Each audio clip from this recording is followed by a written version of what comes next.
Welcome to Kenton's videos. Enjoy the video. You start by opening YouTube and signing into the account you want to change.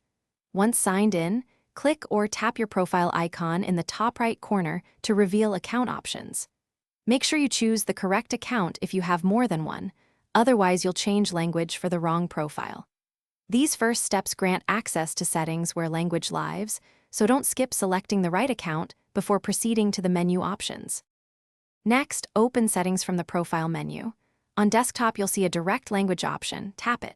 In the mobile app, go to General, then Language. Once in the language list, scroll or search to find the language you want and select it. This changes the YouTube UI text and some localized recommendations. It does not translate video content.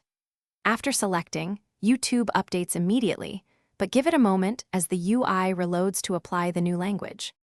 Finally, verify the UI reflects your new language and restart the app or refresh the page if the change isn't immediate.